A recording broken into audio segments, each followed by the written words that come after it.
Good evening ladies and gentleman, कैसे हैं आप सभी लोग।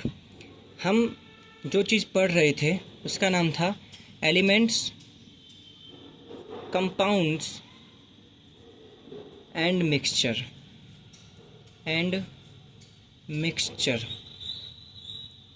हम पढ़ रहे थे तत्व, यौगिक तथा मिश्रण।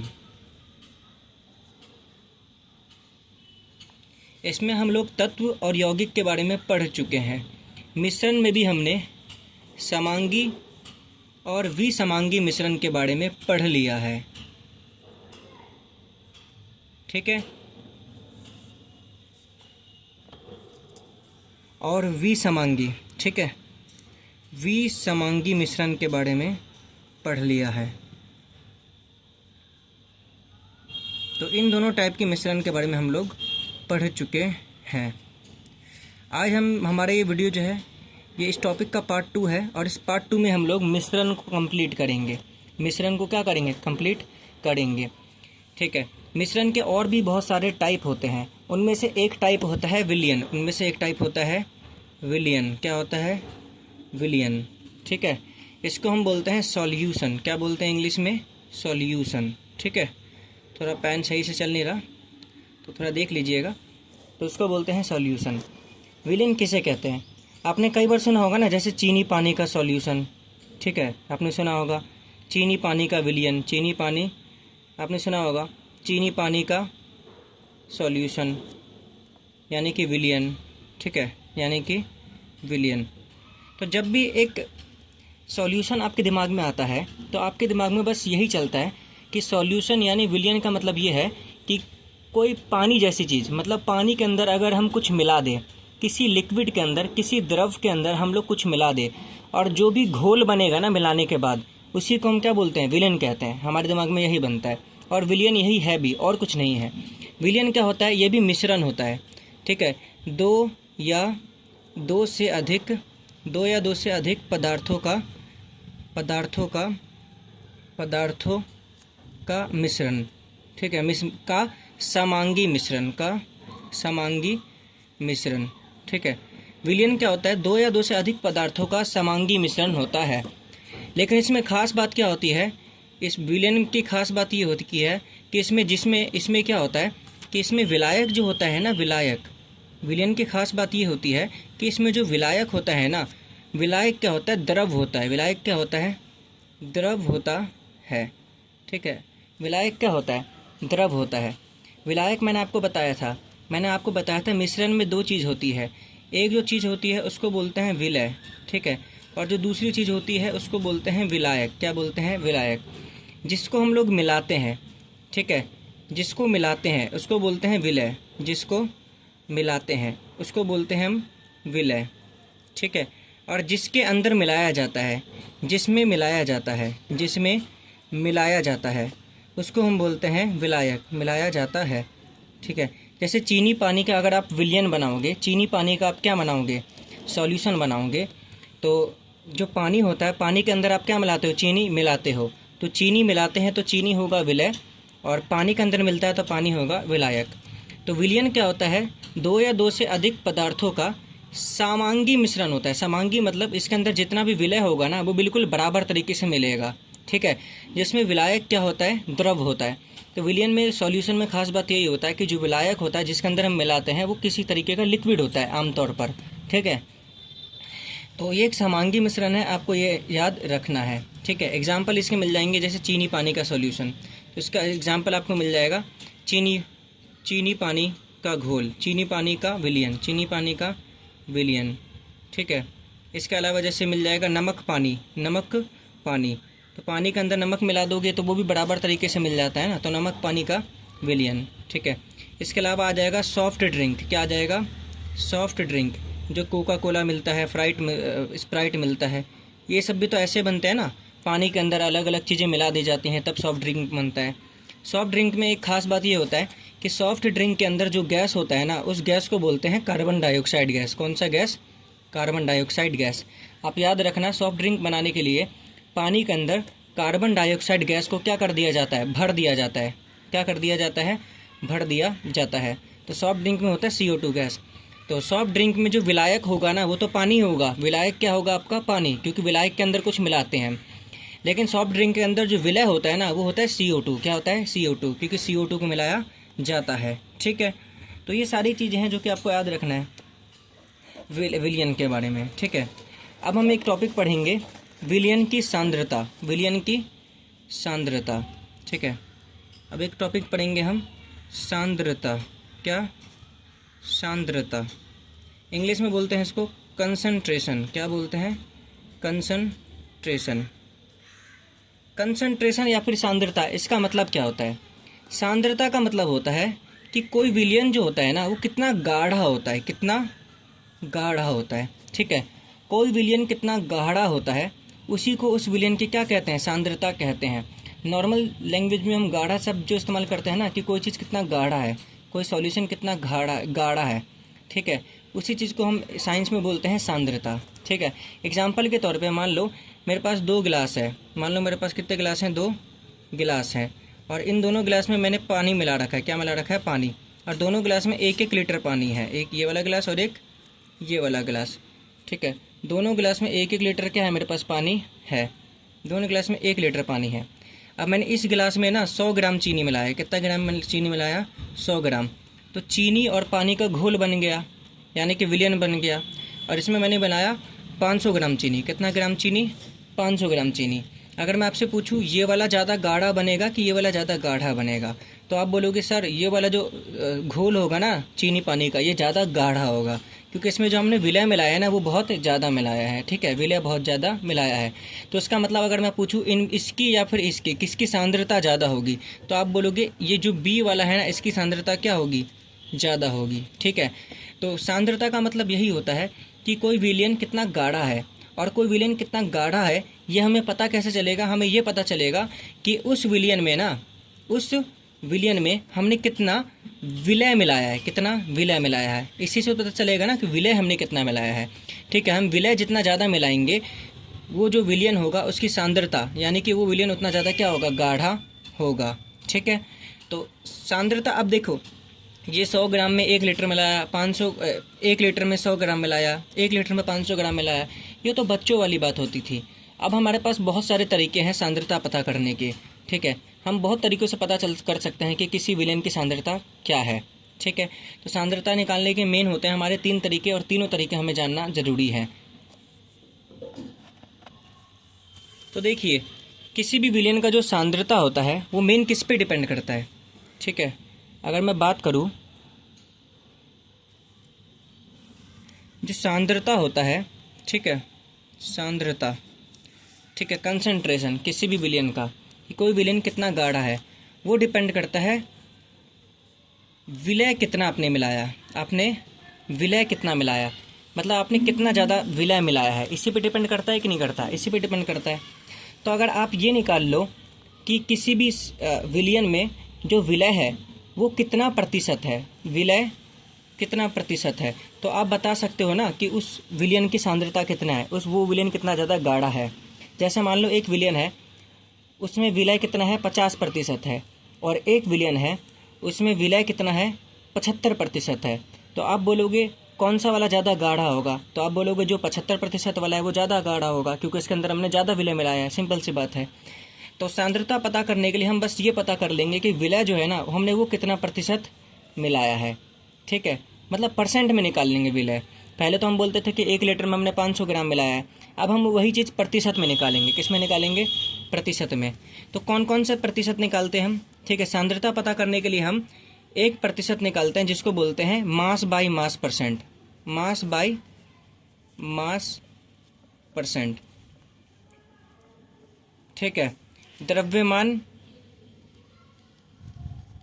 से द्रव्यमान प्रतिशत, द्रव्यमान से द्रव्यमान प्रतिशत। ठीक है, ठीक है, ये एक तरीका होता है सांद्रता पता करने का, मास और मास परसेंट निकाल के।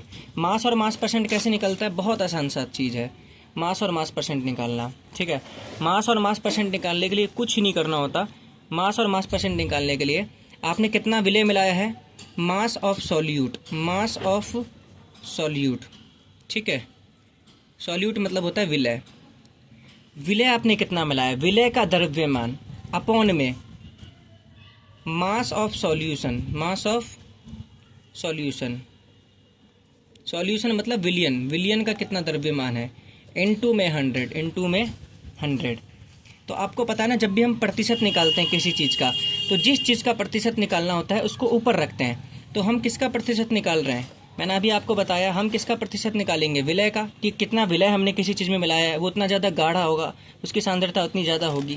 ठीक है, तो हम द्रव्यमान से द्रव्यमान का जब प्रतिशत निकालेंगे तो हम प्रतिशत निकाल किस रहे हैं, विलय का। तो विलय का मास ऊपर रखेंगे, विलय का द्रव्यमान। ठीक है, जब हम द्रव्यमान का द्रव्यमान से निकालेंगे ना, तो हर जगह द्रव्यमान का इस्तेमाल होगा।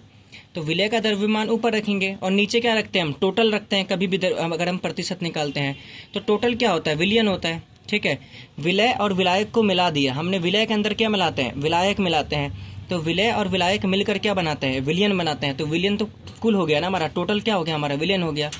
तो नीचे रखेंगे हम विलियन का द्रव्यमान, क्या रखेंगे, विलियन का द्रव्यमान इनटू में 100, इनटू में 100, मतलब ये और ये सेम ही चीज़ है, बस ये मैंने नीचे वाला हिंदी में लिख दिया है। ठीक है, तो ये होता है हमारा मास बाय मास परसेंट। इसका एक एग्जांपल देता हूँ आपको। मान लो कि आपके पास पानी था। अच्छा सुनो, हम जब भी द्रव्यमान लिखते हैं याद रखना, सब कुछ हम किलोग्राम में लिखेंगे, सब कुछ हम किस में लिखेंगे, किलोग्राम में। ठीक है, अब देखो अगर आपने ऊपर किलोग्राम में लिखा है ना, तो आप नीचे भी किलोग्राम में लिखोगे। अगर आप ऊपर ग्राम में लिखोगे तो नीचे भी ग्राम में लिखोगे। आपको बस याद रखना है कि जब भी हम कोई फार्मूला यूज़ करेंगे प्रतिशत निकालने का, तो अगर ऊपर आप जिस चीज़ में लिखोगे ना, नीचे भी आप उसी चीज़ में लिखोगे। कहने का मतलब ये है, ऊपर आप जिस यूनिट में लिखोगे नीचे भी आपका यूनिट वही होना चाहिए। ऊपर ग्राम में लिखा तो नीचे भी ग्राम। तो मान लो हमारे पास पानी है 100 ग्राम, कितना ग्राम, 100 ग्राम।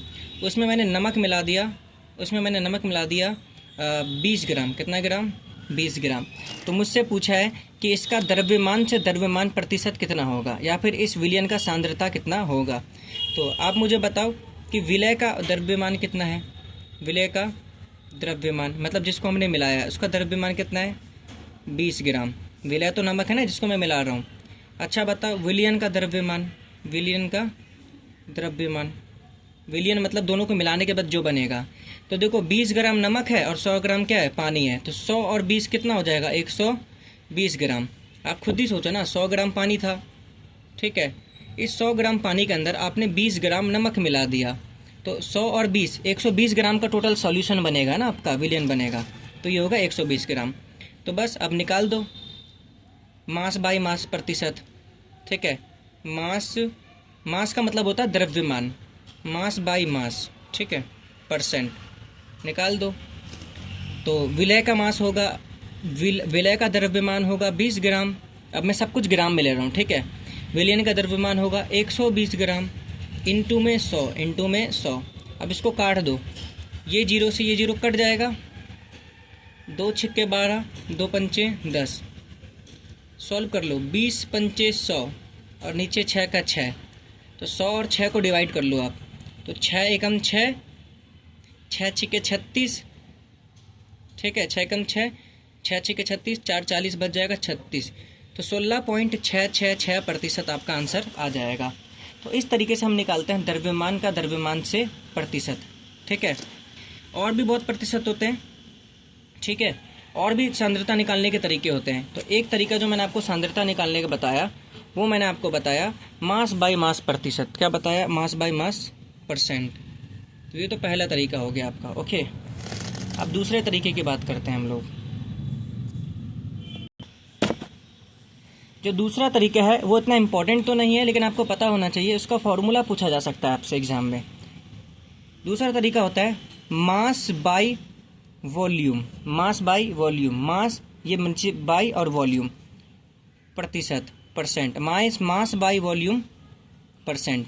ठीक है, मास मतलब होता है द्रव्यमान बाय वॉल्यूम। द्रव्यमान का वॉल्यूम को हिंदी में क्या बोलते हैं, आयतन। द्रव्यमान का आयतन से प्रतिशत, द्रव्यमान का आयतन से प्रतिशत। देखो उसमें था द्रव्यमान का द्रव्यमान के साथ, इसका है द्रव्यमान का आयतन के साथ। आयतन का मतलब होता है कि कोई चीज़ कितना लीटर है हमारे पास। ठीक है, आयतन का मतलब होता है कोई चीज़ कितना जगह घेरता है, ठीक है। तो कोई चीज़ कितना लीटर है हमारे पास, तो देख लो बस सिंपल सा है ये तो द्रव्यमान का आयतन से, तो मतलब आपको द्रव्यमान लिखना है और फिर नीचे लिखना है आयतन, ठीक है। तो इसमें वही बनेगा विलय का द्रव्यमान, फॉर्मूला क्या बनेगा, विलय का द्रव्यमान, क्योंकि द्रव्यमान तो ऊपर आएगा, उसका किससे लेना, आयतन से, अपॉन में विलयन का आयतन, विलयन का आयतन इनटू में 100, ध्यान दो पहले वाले में द्रव्यमान से था, तो ऊपर भी द्रव्यमान और नीचे भी द्रव्यमान, लेकिन इसमें है द्रव्यमान का आयतन से, तो ऊपर तो द्रव्यमान रखेंगे लेकिन नीचे क्या रखेंगे, आयतन, और नीचे हमेशा हम किसका रखते हैं, विलयन का, तो विलयन का आयतन इनटू में 100। सिंपल सा बात ये है। ऐसे ही सांद्रता पता करने का तीसरा तरीका होता है हमारा volume by volume percent, volume by volume percent, ठीक है। आयतन का आयतन से प्रतिशत, आयतन का आयतन से प्रतिशत, ठीक है। मतलब इस बार आयतन का निकालना है आयतन से, तो दोनों ही हम आयतन में लेंगे, दोनों ही किस में लेंगे, वॉल्यूम में लेंगे। तो विलय का आयतन, ऊपर तो हमेशा हम विलय का लेते हैं, तो विलय का आयतन अपॉन में विलयन का आयतन, विलयन का आयतन इनटू में 100। आयतन का मतलब होता है कोई चीज़ 1 लीटर है, कोई चीज़ 2 लीटर है, कोई चीज़ 5 लीटर है, कितना लीटर है, ठीक है, ये होता है। एग्जाम्पल के तौर पे मान लो आपके पास पानी था 800 ml, ठीक है। उसमें आपने नमक मिलाया 200 ml, कितना ml, 200 ml, ठीक है। तो आपसे बोला है कि इस विलयन का आयतन से प्रतिशत निकालो, तो आप बोलोगे विलय कितना है हमारे पास, बताओ 200 ml, क्योंकि विलय तो हमने 200 ml मिलाया है। विलयन कितना होगा बताओ, आपने 800 ml पानी में 200 ml नमक मिला दिया, तो 800 और 200 मिल के कितने हो गए, 1000 ml, तो 1000 ml का आपका क्या बना है, विलयन बन गया, सॉल्यूशन बन गया। तो निकाल दो वॉल्यूम बाय वॉल्यूम परसेंट, ठीक है। आयतन का आयतन से प्रतिशत, तो आयतन का आयतन से प्रतिशत, तो ऊपर भी आयतन और नीचे भी आयतन। तो विलय का आयतन कितना है 200, विलयन का आयतन कितना है 1000 इनटू में 100, ये 2 0 से 2 0 कट गया, ये 1 0 से 1 0 कट गया, तो कितना आया 20%, कितना आया 20%। तो ये सांद्रता निकालने के हमारे 3 तरीके थे। फॉर्मूला याद करना बहुत आसान है, अगर द्रव्यमान का द्रव्यमान से है तो ऊपर द्रव्यमान और नीचे भी द्रव्यमान इनटू में 100, ठीक है। अगर द्रव्यमान का आयतन से है तो ऊपर द्रव्यमान और नीचे आयतन, ठीक है। वहीं अगर आयतन का आयतन से है तो ऊपर आयतन और नीचे आयतन इनटू में 100, ठीक है। तो ये आपका क्या था, विलयन के बारे में इतना ही था, और विलयन से आपसे इतना ही पूछे जाता है, ठीक है। अब विलयन के बारे में कुछ गुण, विलयन के कुछ गुण, विलयन के गुण, ठीक है। विलयन के गुण जो कि एग्जाम में बहुत बार पूछे जाते हैं, और आपको थोड़े बहुत पता होने चाहिए विलयन के गुण क्या क्या होते हैं, ठीक है। अब कॉमन सेंस वाली बात है विलयन के गुण, ठीक है। अब मुझे खुद बताओ एक बार, अगर आपने नमक पानी का कभी घोल बनाया, आपने एक विलयन बनाया नमक और पानी का, या फिर आपने चीनी और पानी का एक विलयन बनाया, ठीक है। आप खुद ही मुझे बताओ, क्या जब आप पानी के अंदर नमक मिला देते हो, जब ध्यान से सुनना, जब आप पानी के अंदर नमक मिला देते हो तो क्या नमक जो होता है ना वो आपको पानी के अंदर दिखाई देता है अपनी आंखों से, नहीं दिखता ना, कॉमन सेंस की बात है। तो पहला गुण तो यही है विलयन का, कि विलयन के जो कण होते हैं ना, विलयन में विलय के जो कण होते हैं ना, विलय के कण आंखों से नहीं दिखते, आंखों से दिखते क्यों नहीं है, क्योंकि ये बहुत छोटे होते हैं। क्या होते हैं, क्योंकि ये बहुत छोटे होते हैं, ठीक है। तो विलयन के कण क्या होते हैं, बहुत ज़्यादा छोटे होते हैं, इसलिए ये आंखों से दिखाई नहीं देते, आपको याद रखना है, ठीक है। कॉमन सेंस की बात है, नमक पानी का घोल बना दो, नमक आपको दिखाई देता है पानी के अंदर, आंखों से नहीं दिखता ना, खत्म बात। ऐसे चीनी पानी का घोल बना दो, क्या चीनी आपको आंखों से दिखता है नमक के अंदर, नहीं ना, वो तो टेस्ट के बाद पता चलता है। तो विलयन में विलय के जो कण है वो आंखों से नहीं दिखते, क्यों नहीं दिखते, क्योंकि ये बहुत ज़्यादा छोटे होते हैं, दूसरी बात, अगर आप विलियन के अंदर से ना सूरज की रोशनी, प्रकाश पास करोगे, मान लो आपने ना एक बोतल के अंदर नमक पानी का घोल बना रखा है, नमक पानी का क्या बना रखा है, घोल बना रखा है। ये एक बोतल है और इस बोतल में आपने नमक पानी का मान लो घोल बना रखा है, ठीक है।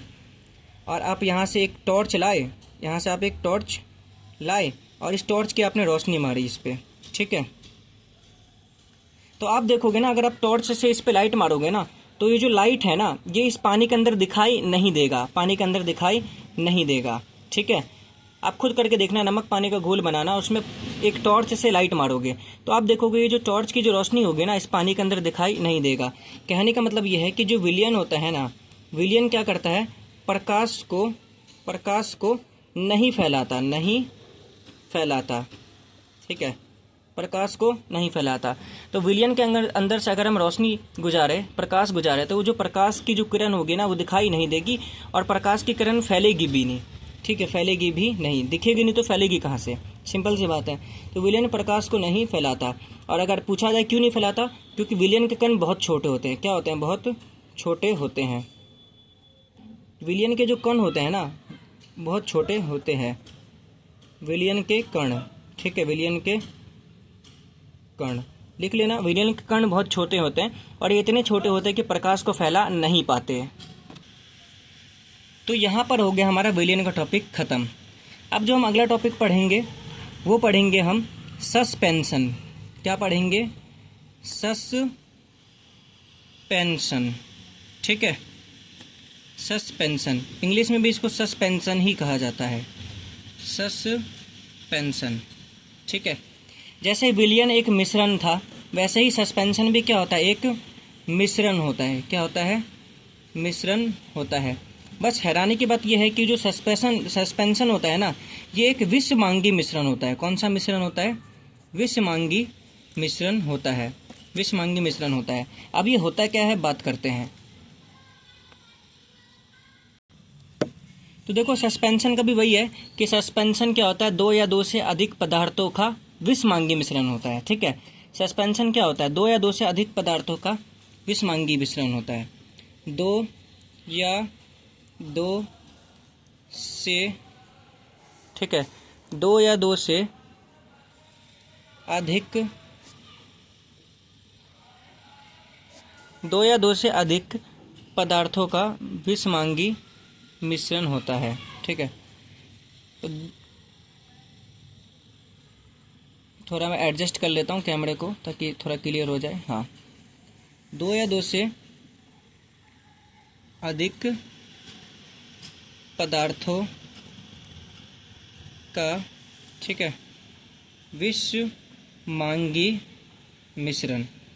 विषमांगी मिश्रण का मतलब ये होता है कि इसके अंदर जितना विलय होता है ना, वो बराबर तरीके से नहीं मिलता, मिश्रण होता है, जिसमें विलायक क्या होता है, विलायक द्रव होता है, विलायक द्रव होता है, ठीक है। मैंने आपको अभी बताया विलियन, जब मैंने आपको पढ़ाया था तो विलियन में मैंने आपको बताया था कि विलियन भी वही होता है, चीनी पानी का घोल, नमक पानी का घोल। मतलब विलियन बनाते हैं ना जब, तो विलियन सबसे पहली बात वो समांगी मिश्रण था। और विलियन के बारे में दूसरी बात कि विलियन में जो विलायक होता है ना, वो हमेशा क्या होता है, द्रव होता है, मतलब एक लिक्विड होता है, तभी तो एक सॉल्यूशन बनेगा ना, विलियन बनेगा, नॉर्मल सी बात ये है। तो ये जो सस्पेंशन होता है ना, इसमें भी सेम होता है, जो विलायक होता है वो द्रव होता है, ठीक है, क्या होता है, द्रव। लेकिन सस्पेंशन क्या होता है, एक विषमांगी मिश्रण होता है। क्या होता है, विषमांगी मिश्रण होता है। उदाहरण के तौर पे अगर आप पानी लो, क्या लो, पानी, ठीक है, और इस पानी में आप क्या मिला दो, मिट्टी मिला दो। क्या मिला दो, मिट्टी। तो आप एक बात बताओ, जब हम पानी के अंदर मिट्टी मिलाते हैं तो क्या ये मिट्टी पानी में बराबर तरीके से मिलता है, नहीं मिलता ना। और साथ में ये जो मिट्टी है पानी में बराबर तरीके से नहीं मिलता। आप देखोगे नीचे की तरफ ज़्यादा मिट्टी जमा हो जाएगा और ऊपर की तरफ थोड़ा कम मिट्टी रहेगा, मिट्टी ऐसे मिलता है, ठीक है। और ऊपर से आप देखोगे मिट्टी जो है ना पानी के अंदर दिखाई भी देता है साफ साफ, ठीक है।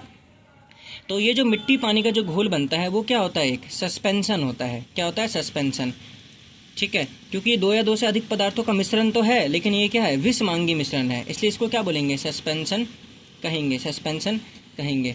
तो ये होता है हमारा सस्पेंशन। ये क्या होता है, हमारा सस्पेंशन। सस्पेंशन के बारे में ना कुछ गुण होता है, सस्पेंशन के क्या होते हैं, कुछ गुण होता है। जैसे विलयन के हमने कुछ गुणों की बात की थी, वैसे सस्पेंशन के भी कुछ गुण होते हैं। पहला गुण तो ये होता है कि इसके जो कण होते हैं ना, इसके कण, सस्पेंशन में जो विलय के जो कण होते हैं ना, जो हम मिलाते हैं, इसके जो कण होते हैं, इसके कण आँखों से दिखाई देते हैं, आँखों से दिखाई देते हैं, दिखाई देते हैं, क्योंकि इसके कण बड़े होते हैं। इसके कण क्या होते हैं? बड़े होते हैं। ठीक है, इसके जो कण होते हैं वो क्या होते हैं? आकार में बड़े होते हैं। आप खुद ही देख लो ना, अगर आप मिट्टी पानी का घोल बनाओगे तो आपको मिट्टी साफ साफ पानी में तैरते हुए दिखाई देगी। ठीक है, तो इसके कण आंखों से दिखाई देते हैं। दूसरी बात यह है कि अगर आप एक सस्पेंशन में से, अगर आप एक सस्पेंशन में से, मान लो ये सस्पेंशन है, मिट्टी पानी का घोल है, ऐसा मान के चलो, अगर आप इसमें से लाइट पास करोगे ना, अगर आप इसमें से क्या पास करोगे? लाइट। अगर आप इसमें से लाइट पास करोगे, अगर आप इसमें से लाइट पास करेंगे ना, तो ये जो लाइट है ये इस पानी में ना बिल्कुल फैल जाएगा, इस पानी में बिल्कुल फैल जाएगा, और पानी के अंदर दिखाई भी देगा ये लाइट फैलते हुए। ठीक है, आपने कभी देखा होगा अगर मिट्टी पानी के घोल में से सूरज की रोशनी गुजर रही हो ना, तो सूरज की रोशनी साफ साफ दिखाई देती है। या फिर आप देखोगे ना, कभी अगर आपके घर में कोई गंदा पानी पड़ा हो जग में या फिर किसी बाल्टी में, तो उस गंदे पानी में आप देखोगे जो सूरज की रोशनी होगी ना, वो साफ साफ अंदर जाते हुए दिखाई देती है। ठीक है, तो इसके अंदर क्या होता है, जो सस्पेंशन होता है ना, ये प्रकाश को फैलाता है, प्रकाश को फैलाता है, प्रकाश को फैलाता है। सिंपल सी बात ये है। और ये प्रकाश को क्यों फैला पाता है? क्योंकि इसके कण बड़े होते हैं। इसके कण क्या होते हैं? इसके कण बड़े होते हैं। तीसरी बात, अगर आप एक सस्पेंशन को कुछ देर के लिए ना ऐसे ही छोड़ दो, बिना हिलाए छोड़ दो, तो सस्पेंशन के जितने भी कण होते हैं ना, वो कुछ समय बाद ऑटोमेटिक ना सरफेस पे, सतह पर आकर जमे हो जाते हैं। सतह पर आकर क्या हो जाता है? जमा हो जाता है। उदाहरण के तौर पे जब आप मिट्टी पानी का घोल बनाओगे ना, उस घोल को बनाने के बाद आप ना 10 मिनट के लिए छोड़ देना। आप देखोगे 10 मिनट बाद जितना भी मिट्टी होगा ना, वो खुद ब खुद नीचे आकर जमा हो जाता है, सतह पर आकर जमा हो जाता है। तो इसके जो कण होते हैं ना, इसके कण, ठीक है, कुछ समय बाद छोड़ने पर, ऐसे अगर हम छोड़ देंगे नॉर्मल, कुछ समय बाद खुद सतह पर जमा हो जाते हैं, खुद सतह पर जमा हो जाते हैं, सतह पर जमा हो जाता है। तो कहने का मतलब ये है कि आपको कुछ भी रट्टा नहीं मारना है, ये चीज़ें समझनी है। ठीक है, अगर आपको ये समझ में आता है कि मिट्टी और पानी का घोल जो है वो एक सस्पेंशन है, क्योंकि वो एक विषमांगी मिश्रण होता है। अगर आपको ये समझ में आया कि मिट्टी पानी का घोल जो होता है वो एक विषमांगी मिश्रण है, इसका मतलब वो क्या है? सस्पेंशन है। तो अगर आपको बस इतना पता है ना, तो बस काम आपका बन जाएगा। ठीक है, तो क्योंकि उसी से आप ये सारे के सारे पॉइंट दिमाग में रख सकते हो। तो मिट्टी पानी का घोल बनाया, मिट्टी पानी के घोल में आप देखोगे मिट्टी जो होते हैं ना, उसके कण बिल्कुल आंखों से दिखाई देते हैं। क्यों दिखाई देते हैं? ये बड़े होते हैं। ये जो होते हैं प्रकाश को फैला देता है। सस्पेंशन क्या करता है? प्रकाश को फैला देता है। तीसरी बात, इसके कण जो होते हैं ना, कुछ समय बाद खुद सतह पर जमा हो जाते हैं। अगर आप छोड़ दोगे इसके कण, कुछ समय बाद खुद सतह पर जमा हो जाएगा। ठीक है, तो ये इंपॉर्टेंट बात है सस्पेंशन के बारे में। तो सस्पेंशन के कण आंखों से दिखाई देते हैं, ये ज़्यादा इंपॉर्टेंट बात है, दिमाग में रखना। अब जो हम पढ़ेंगे वो पढ़ेंगे कोलॉइडल के बारे में। किसके बारे में? कोलॉइडल के बारे में। कोलॉइडल, ठीक है। हाँ, तो अभी हमने एक विलयन के बारे में पढ़ा। विलयन भी हमारा एक मिश्रण था, लेकिन विलयन था समांगी मिश्रण जिसके कण आंखों से दिखाई नहीं देते। हमने फिर पढ़ा सस्पेंशन के बारे में। तो सस्पेंशन था एक विषमांगी मिश्रण जिसके जो कण होते हैं वो हमें आंखों से दिखाई देते हैं। ठीक है, अब हम पढ़ेंगे कोलॉइडल के बारे में। तो कोलॉइडल भी क्या होता है? एक मिश्रण होता है, और ये भी होता है विसमांगी मिश्रण। क्या होता है? विसमांगी मिश्रण। मतलब इसके भी कण जो होते हैं ना, बराबर रूप से नहीं मिलते हैं एक दूसरे में। इस मतलब विसमांगी मिश्रण का मतलब यह है कि कोलॉइडल के भी जो विलय होता है ना, कोलॉइडल में भी जो विलय होता है ना, वो बराबर रूप से पूरे विलय में नहीं मिलता। तो कोलॉइडल भी एक विसमांगी मिश्रण होता है, दो या दो से अधिक पदार्थों का। ठीक है, बार बार ये चीज़ नहीं लिखाऊंगा, लेकिन इसमें इंपॉर्टेंट बात क्या होता है? ये विसमांगी मिश्रण तो होता है, ठीक है, बिल्कुल सस्पेंशन की तरह होता है विसमांगी मिश्रण, लेकिन इसमें इंपॉर्टेंट बात ये होता है कि इसके जो कण होते हैं ना, इसके कण आँखों से दिखाई नहीं देते। इसके कण आँखों से दिखाई नहीं देते। इसके कणों के बारे में ये खास बात होती है। कोलोइडल का जो सबसे अच्छा एग्जाम्पल होता है वो होता है हमारा दूध। वो हमारा क्या होता है? दूध। ठीक है, दूध एक विसमांगी मिश्रण है, याद रखना। दूध एक क्या है? विसमांगी मिश्रण है। अब आप बोलोगे दूध एक विसमांगी मिश्रण क्यों है? अगर आप थोड़ा सा भी ध्यान दो ना, तो जब आप दूध को उबालते हो, ठीक है, या फिर आपके घर में दूध नॉर्मल भी पड़ा हो, तो आपको पता होगा दूध के अंदर जितना भी छाली होता है ना, जितना भी क्रीम होता है, वो ज़्यादातर ऊपर की तरफ जमा होता है, और जो नीचे का जो दूध होता है ना, वो थोड़ा कम गाढ़ा होता है, और ऊपर जो दूध होता है ज़्यादा गाढ़ा होता है, क्योंकि दूध में जितना भी क्रीम होता है, छाली होता है, वो सब ऊपर होता है। तो दूध में इसका मतलब सब कुछ बराबर तरीके से नहीं मिला होता। दूध में कहीं कोई चीज़ ज़्यादा होता है, कहीं कोई चीज़ कम होता है। तो दूध होता है एक विसमांगी मिश्रण। लेकिन दूध के जितने भी कण होते हैं ना, आप उसको अपने आँखों से नहीं देख सकते। दूध के कणों को अपने आँखों से नहीं देख सकते। दूध आपको बिल्कुल सफ़ेद चमकदार दिखाई देता है, लेकिन उसके कणों को आप अलग अलग तो नहीं देख सकते ना अपने आँखों से। ठीक है, तो दूध है एक विसमांगी मिश्रण, लेकिन आप इसके कणों को नहीं देख सकते, इसलिए ये एक कोलोइडल है। क्या है ये? कोलोइडल है, कोलोइडल मिश्रण है। तो दूध इसका एग्जाम्पल है। ठीक है, तो उम्मीद करता हूँ आपको ये समझ आ गया हो। कोलोइडल के बारे में एक खास बात यह है कि अगर आपके पास मान लो एक कोलोइडल विलयन है,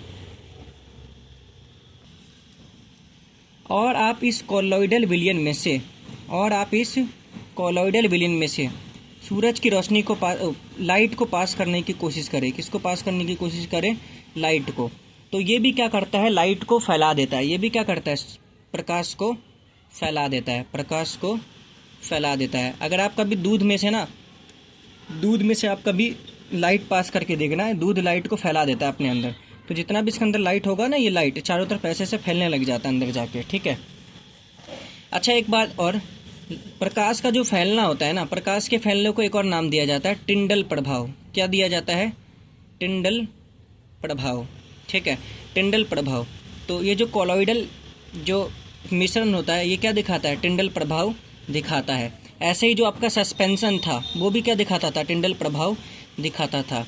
टिंडल प्रभाव का मतलब ये होता है लाइट का फैल जाना। आप जैसे अगर बहुत जैसे कि अगर आप ना कभी बहुत गहरे जंगल में होगे, बहुत घने जंगल में होगे, तो घने जंगलों में ना अगर सूरज की एक छोटी सी रोशनी भी किसी पौधे के बीच में से निकलती है ना, तो वो छोटी सी रोशनी भी चारों तरफ फैल जाती है। इसी को बोलते हैं टिंडल प्रभाव।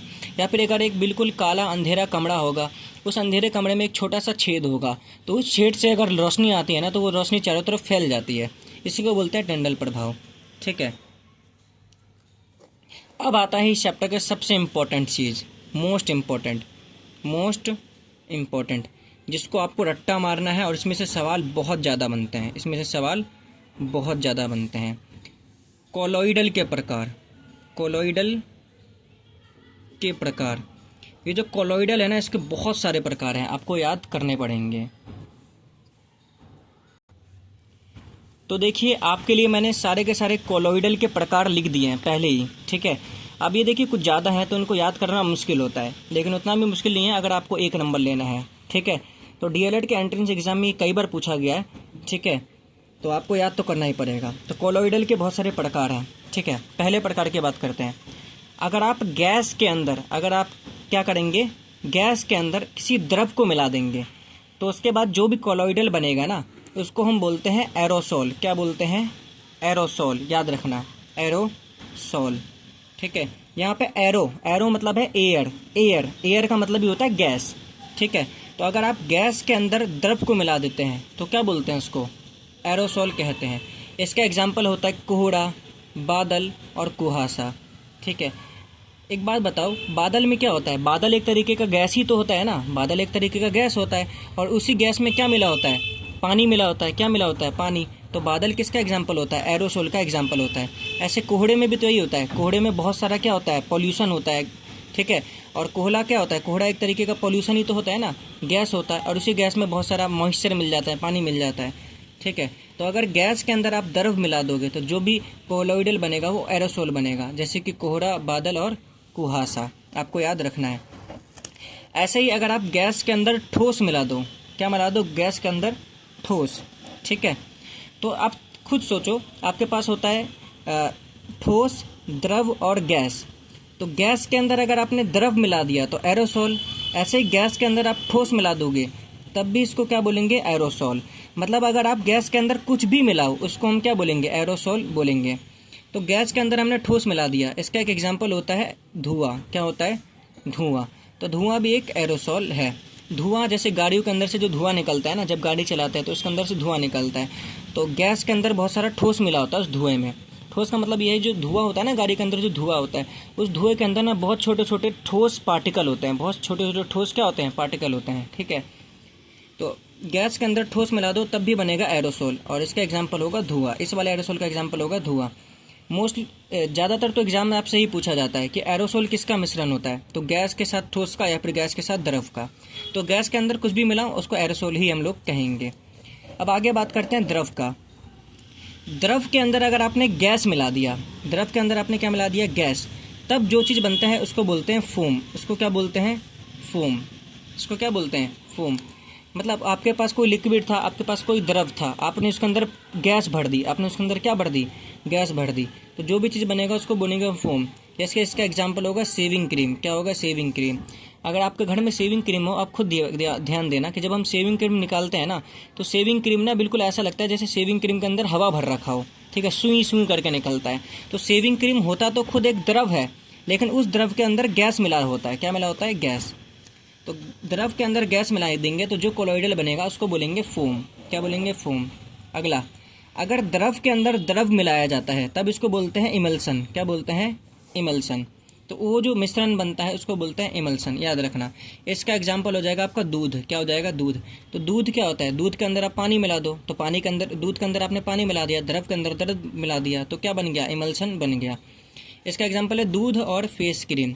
आप अपने मुंह पे जो क्रीम लगाते हो ना, आप देखना वो कितना क्या होता है, लिपचिप होता है। मतलब कहने का मतलब ये है, आपके अपने मुंह पे जो क्रीम लगाते हो ना, वो देखना वो कितना स्मूथ होता है, क्योंकि वो क्रीम बनता ही ऐसा है, बहुत सारे लिक्विड को एक दूसरे में मिला के, बहुत सारे द्रव को एक दूसरे में मिलाकर बनता है फेस क्रीम, मुँह पे लगाने वाला क्रीम, ठीक है।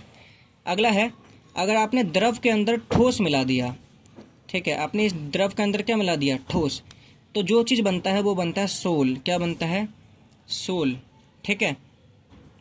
और इसका एग्जाम्पल होगा कीचड़। इसका एग्जाम्पल क्या होगा, कीचड़। कीचड़ बनता ही तो ऐसा है ना कि बहुत सारा पानी लगा हुआ है कहीं पे, उस पानी में अगर आपने बहुत सारा मिट्टी मिला दिया, मिट्टी मतलब ठोस चीज़ मिला दिया, तो पानी में अगर मिट्टी मिल जाता है बहुत सारा तो कीचड़ बन जाता है। तो ये सोल का एग्जाम्पल हो जाएगा। अगला है, अगर हम ठोस के अंदर कुछ मिलाएंगे तब उसे क्या कहेंगे। तो अगर आपने किसी ठोस के अंदर गैस मिला दिया है, किसी ठोस में क्या मिला दिया है, गैस, तो उसको हम बोलते हैं फोम। और इस फोम के एग्जाम्पल होंगे आपके रबड़, स्पंज, ठीक है, और फोम खुद भी, ठीक है।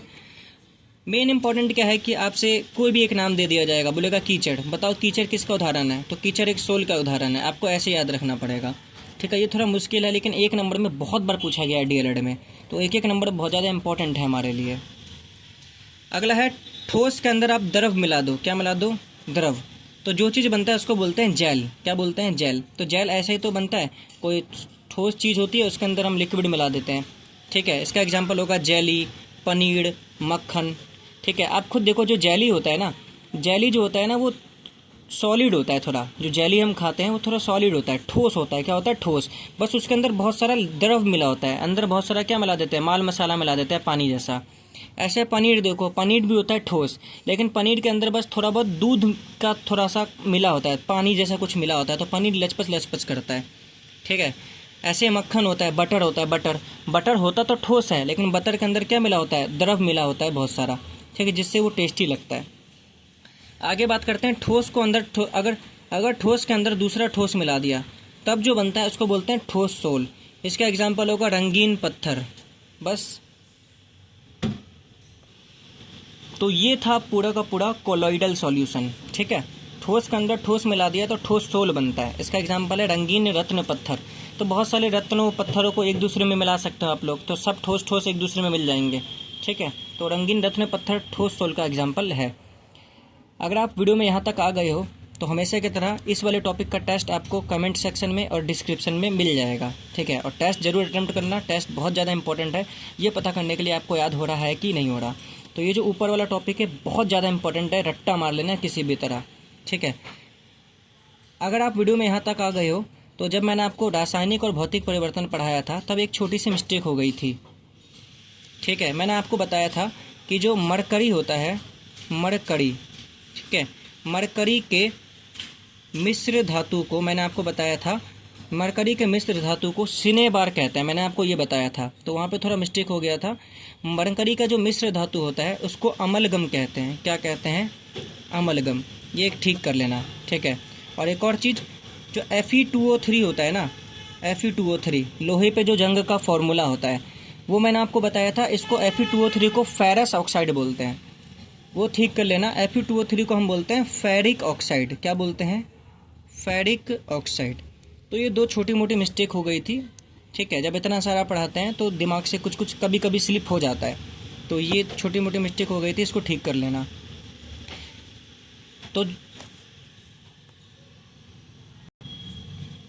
तो फिर बात करते हैं कि मैंने आपको मरकरी का मिश्र धातु सिनेबार बताया था। तो वो सिनेबार क्या होता है? एक्चुअली में जो सिनेबार होता है ना, मरकरी का अयस्क होता है, मरकरी का अयस्क। जो मरकरी का जो अयस्क होता है ना, उसको बोलते हैं सिनेबार। उसको क्या कहते हैं? सिनेबार कहते हैं। ये भी इंपॉर्टेंट एग्जाम में पूछ लिया जाता है। मरकरी के अयस्क को सिनेबार कहते हैं, ठीक है। तो देखो, गलतियाँ सबसे होती हैं, लेकिन गलतियों को एक्सेप्ट करने वाला ही एक अच्छा अध्यापक होता है।